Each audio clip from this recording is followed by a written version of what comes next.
Hello guys, അപ്പൊ തുടങ്ങിയ this is ബൊഗ്യു channel. അപ്പൊ ഇതുവരെയും എന്റെ ചാനൽ സബ്സ്ക്രൈബ് ചെയ്യാത്തതുകൊണ്ട് മറക്കാതെ സബ്സ്ക്രൈബ് ചെയ്തോ, ലൈക്ക് ചെയ്തോ, കമന്റ് ചെയ്തോ, ഷെയർ ചെയ്തോ, ഹൈപ്പ് ചെയ്തോ.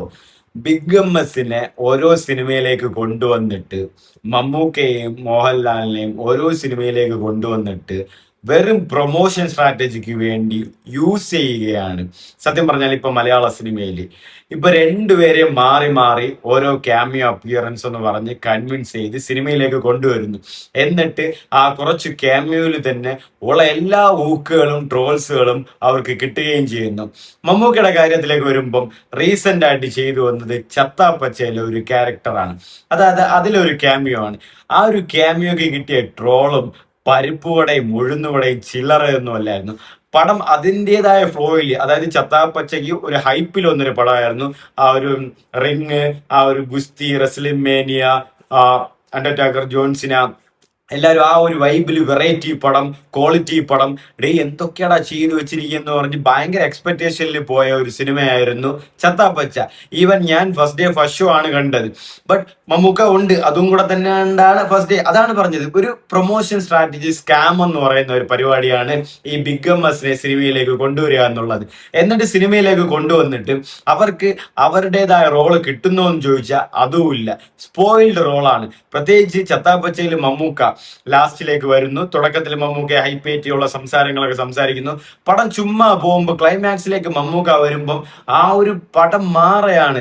അപ്പോൾ ഉണ്ടായിരുന്ന ഒരു സ്കെയില്, ആ ഒരു പോസിറ്റിവിറ്റി, ആ ഒരു ടൈം നിന്ന് മാറയാണ്. ലാസ്റ്റ് മമ്മൂക്ക വന്നിട്ട് സീനാക്കിയാണ് എന്നൊക്കെ പറഞ്ഞപ്പോ തിയേറ്ററിൽ കുമുകുമാന്ന് ചിരിയായിരുന്നു. അത്രയും കോമഡി സീനായിരുന്നു അത്, കോമഡി ക്യാരക്ടർ ആയിരുന്നു അത്. എല്ലാത്തിലും ഉപരി ആ കോമഡി കോസ്റ്റ്യൂം ആയിരുന്നു. മമ്മൂക്ക അണ്ടർടാക്കർ വൈബിലാണ് ഈ ഫുൾ കൈ ഷർട്ട് ഇങ്ങനെയൊക്കെ ഇട്ട് തലയിൽ ഇവിടെ ഒരു കെട്ടൊക്കെ ഇട്ട് ചിരി ചിരി ചൂപ്പാട് പോയി.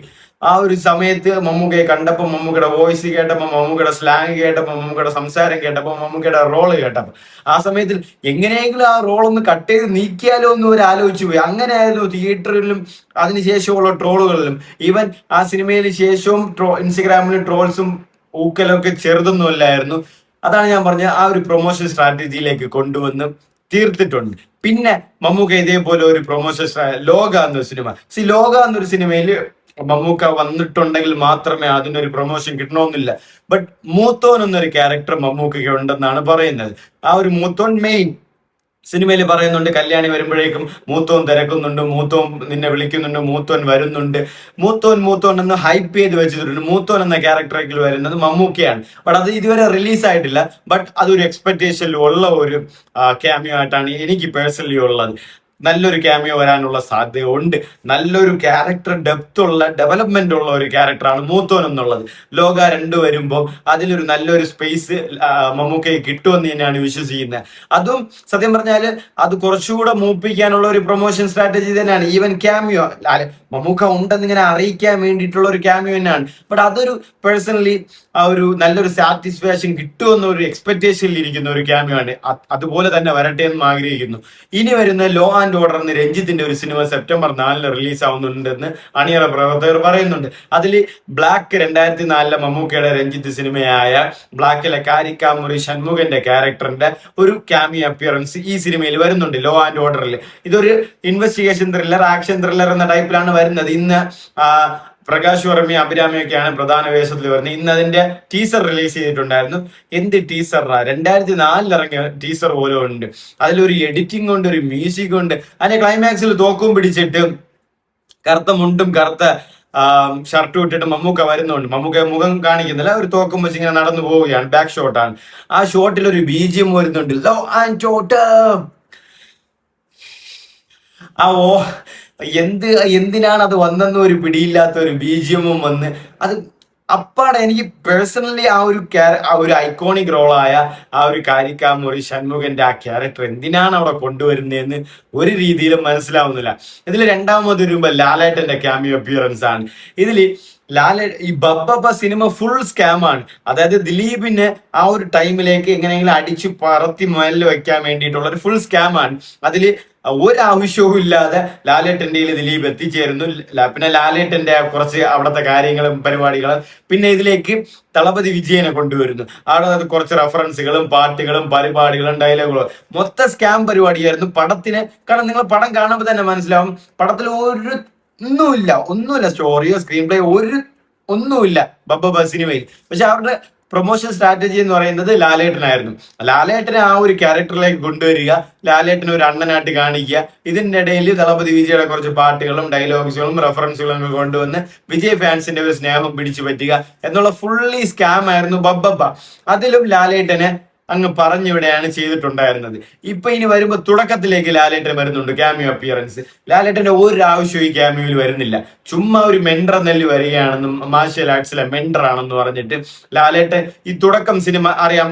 ലാലേട്ടന്റെ മകളായ വിസ്മയ മോഹൻലാലിന്റെ ആക്ടിങ് ഡെബ്യൂട്ട് ആയ ഒരു സിനിമയാണ്. ഈ സിനിമയിലേക്ക് ലാലേട്ടൻ വരുന്നു. ലാലേട്ടനെ ഫോഴ്സ്ഫുള്ളി കൊണ്ടുവന്നാണ്. ആ ഒരു റൈറ്റിംഗിലേക്ക് ലാലേട്ടന്റെ ക്യാരക്ടർ ഫോഴ്സ്ഫുള്ളി കയറ്റിയതാണ്. ആ ഒരു ക്യാരക്ടർ വേറെ ആർക്ക് വേണോ ചെയ്യാം. ബട്ട് ലാലേട്ടനെ കൊണ്ടുവന്നാൽ കുറച്ചുകൂടെ പ്രൊമോഷൻ സ്ട്രാറ്റജി കിട്ടും, സിനിമയ്ക്ക് വിസിബിലിറ്റി കിട്ടും, റിവ്യൂസ് നല്ല രീതിക്ക് വരാൻ സാധ്യതയുണ്ട് എന്നുള്ള ഒരു പക്ക ബിസിനസ് സ്ട്രാറ്റജിയിൽ കൊടുത്ത, എല്ലാം ബിസിനസ്സാണ്, അതാണ് പറയുന്നത്. ആ ഒരു ബിസിനസ് സ്ട്രാറ്റജിയിലാണ് അത് ഉദ്ദേശിക്കുന്നത്. ലാലേട്ടനെ കൊണ്ടുവരിക, ലാലേട്ടനെ ആ ഒരു ഇത് കാണിക്കുക, എന്നിട്ട് ലാലേട്ടനെ കൊണ്ടുവന്നിട്ട് അത് മെച്ചമായ റോളെന്ന് വെച്ചാൽ ആ ലാലേട്ടനെ ആ കൊണ്ടുവന്ന സ്റ്റേജിങ്ങും ആ ഒരു എൻട്രിയും കാര്യങ്ങളൊക്കെ നന്നായിരുന്നു. ബട്ട് എന്നിരുന്നാലും ആ ഒരു ഫൈറ്റ് ഒക്കെ എന്തിനാണ് കൊടുത്തെന്ന് മനസ്സിലാവുന്നില്ല. ഇതൊരു വിസ്മയയുടെ പടമാണ്. ആ സിനിമയിലേക്ക് ലാലേട്ടനെ കൊണ്ടുവന്ന് ലാലേട്ടന്റെ പേരിലാക്കുന്ന പോലെ ആ ഫുൾ ഫ്ലെഡ്ജിലായിട്ട് വിസ്മയയുടെ ആ ഒരു സ്റ്റോറി പോകുന്നിടത്ത് ലാലേട്ടനെ ഫോഴ്സ്ഫുള്ളി കയറ്റി ലാലേട്ടനെ അവിടെ എലോങ് സൈഡ് ആക്കി ബാക്ക് സൈഡിലായിട്ട് വിസ്മയയുടെ സ്റ്റോറി ഓട്ടിക്കുന്ന രീതിയിലാണ് ഈ ഒരു അവസാന പോർഷനൊക്കെ വരുമ്പോൾ മെൻഡറായിട്ട് വരുന്ന ലാലേട്ടനിലേക്ക് എത്തുന്നത്. ക്യാമിയോ അപ്പിയറൻസ് അങ്ങനെ ഈ ചത്താപ്പച്ചയിൽ വരുമ്പോഴും മമ്മൂക്കയുടെ ക്യാമിയോ അപ്പിയറൻസ് അപരാധമായി. ആൻഡ് ഇതില് ബബ്ബയിൽ വരുമ്പോഴും ലാലേട്ടന്റെ ക്യാമിയോ അപ്പിയറൻസ് അപരാധമായി. പിന്നെയും എന്തോ കണ്ടുകൊണ്ടൊക്കെ ഇരിക്കാനൊക്കെ പറ്റുന്നുണ്ടായിരുന്നു.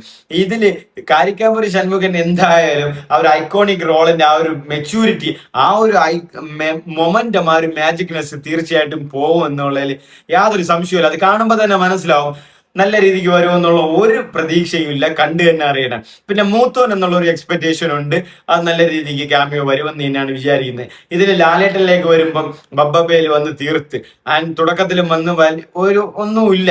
അതിൽ ഞാൻ പറഞ്ഞില്ല, ഒരു ആവശ്യമില്ലാതെ ഫോഴ്സ്ഫുള്ളി കയറ്റിയിട്ടുള്ള ഒരു ക്യാമിയോ ആണ്.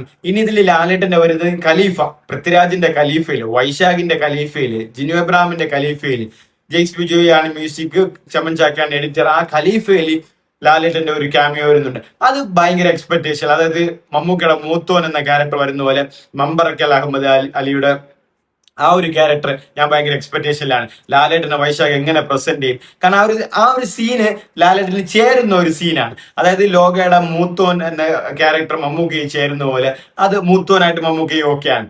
അതേപോലെ ലാലേട്ടന്, അതായത് മെയിൻ ആള് സ്മഗ്ലിങ്, നമ്മൾ എമ്പുരാൻ, ലൂസിഫർ എല്ലാം കണ്ടുമ്പം ആ ഒരു സ്മഗ്ലിംഗ് പരിപാടിയൊക്കെ അറിയാം, ആ ഒരു ലെജൻഡ് പരിപാടിയൊക്കെ അറിയാം.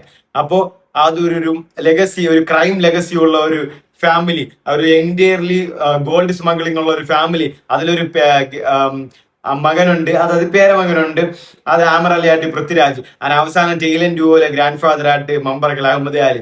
ഇതൊക്കെ വന്ന് സെറ്റ് ആവുമ്പം അതൊരു നല്ലൊരു കിടിലൻ ക്യാമിയോ, ഒരു കത്തിക്കുന്ന ക്യാമിയോ തന്നെയാണ് വരുമെന്നാണ് പ്രതീക്ഷ. കാരണം പൃഥ്വിരാജ് കൊണ്ട് വൈശാഖ് കൊണ്ട് രണ്ടുപേരും നല്ല രീതിയിൽ തന്നെ അത് സെറ്റ് ചെയ്തെടുക്കുമെന്നുള്ള ഒരു പ്രതീക്ഷ തന്നെയാണ്. തീർച്ചയായിട്ടും നല്ല ഒരു എക്സ്പെക്ടേഷൻ. മമ്മൂക്കയുടെയും ലാലേട്ടന്റെയും ലോകയിലെ മൂത്തോനും ഖലീഫയിലെ മമ്പറക്കൽ അഹമ്മദ് അലിയും, ഈ രണ്ട് ക്യാമിയോയും വേണ്ട ഒരു എക്സ്പെക്ടേഷൻ ഉള്ള ഒരു ക്യാമിയോ തന്നെയാണ്. നല്ല രീതിക്ക് വരും, അവരുടെ ആ ക്യാരക്ടർ ചൂസ് ആവും, ആ ക്യാരക്ടർ ഡെവലപ്മെന്റ് ഉണ്ടാവും, അത് നല്ലതായിട്ട് തന്നെ വരും.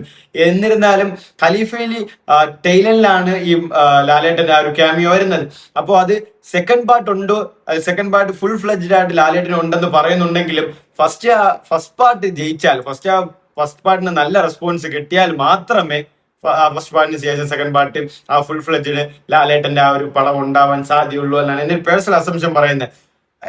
ഒബ്വിയസ്ലി പടമെല്ലാം തോൽക്കുകയാണെങ്കിൽ, പടത്തിന് വിവരിച്ച അല്ലെങ്കിൽ വിചാരിച്ച ആ ഒരു റെസ്പോൺസ് കിട്ടിയില്ല എങ്കിൽ ആ ഒരു സെക്കൻഡ് പാർട്ട് വരുമെന്ന് എനിക്ക് പേഴ്സണലി തോന്നുന്നില്ല. അപ്പോൾ ഈ പ്രൊമോഷൻ സ്ട്രാറ്റജി തന്നെയാണ് ഇപ്പൊ നടക്കുന്നത്. ഈ ബിഗ് എം എസിനെ പടത്തിലേക്ക് കൊണ്ടുവരിക, അവർക്കൊരു 10 മിനിറ്റ് സ്ക്രീൻ പ്രസൻസ് കൊടുക്കുക, എന്നിട്ട് ആ സിനിമ അത് പറഞ്ഞിട്ട് ആൾക്കാരെ പടത്തിലേക്ക് കൊണ്ടുവരിക എന്നുള്ളതാണ് മലയാളത്തിൽ ഇപ്പൊ നടന്നു വരുന്ന ഒരു സ്ട്രാറ്റജി. ബട്ട് എന്നിരുന്നാലും അവർക്ക് വരുന്ന ആ ഒരു ക്യാമിയോസ് എല്ലാവർക്കും ഫുൾഫിൽ ആവുമെന്ന് ചോദിച്ചാൽ അതും ഇല്ല. എന്നിട്ട് അവരതും ആവുന്നുണ്ട്, ട്രോൾസ് ഊക്കും മീംസും കിട്ടുന്നുണ്ട്. കാരണം അമ്മാതിരിയാണ് ആ ഒരു, കാരണം അതാണ് ഞാൻ പറഞ്ഞത്, ഒരു ആവശ്യമില്ലാത്ത ക്യാമിയോസ് ആണ്, അവർക്ക് ആ ഒരു ഡെവലപ്മെന്റ് ഇല്ലാത്ത ക്യാമിയോസ് ആണ്. ബട്ട് അത് അവർ ചെയ്യുമ്പോൾ ആ ഒരു പ്രൊമോഷൻ സ്ട്രാറ്റജി വരുന്നു, ആ ഒരു ആൾക്കാർ മമ്മൂക്ക ഉണ്ട് അല്ലെങ്കിൽ ലാലേട്ടൻ ഉണ്ടെന്ന് പറഞ്ഞ ആൾക്കാർ പടത്തിന് വരും എന്നുള്ള ഒരു ഓർമ്മയിൽ ഇങ്ങനെ വരികയാണ്. അതിനുവേണ്ടി അവർക്ക് ഒരു 1-2 മാസ് സീൻസുകളിൽ ബിൽഡപ്പ് ചെയ്യുന്നു, എലവേറ്റ് ചെയ്യുന്നു. ഇതൊക്കെ നമ്മൾ കണ്ടതാണ് ചത്താപ്പച്ചയിലും ബബ്ബയിലും ഇപ്പൊ തുടക്കത്തിലും. ഇനിയിപ്പോ കാരിക്കാമൂര് ഷൺമുഖം ലോ ആൻഡ് ഓർഡർ സിനിമയിൽ അതാണെന്നാണ് തോന്നുന്നത്. എനിക്ക് ആകെ എക്സ്പെക്ടേഷൻ ഉള്ളത് ആ ക്യാമിയോ അപ്പിയറൻസിലേക്ക് വരുമ്പോ മൂത്തോൻ ലോകയില് മമ്മൂക്ക വരുമ്പോഴും ആൻഡ് ഖലീഫയില് മമ്പറക്കൽ അഹമ്മദ് അലി വരുമ്പോഴും ലാലേട്ടൻ വരുമ്പോഴും നല്ലൊരു കിഡിലൻ ക്യാമിയോ തന്നെയാണ് പ്രതീക്ഷിക്കുന്നത്. നിങ്ങൾക്ക് എങ്ങനെയായിരിക്കും? ഇപ്പൊ ഏറ്റവും അടുത്തായിട്ട് വരുന്നത് ലാലേട്ടന്റെ ക്യാമിയോ ആണ് ഖലീഫയില്.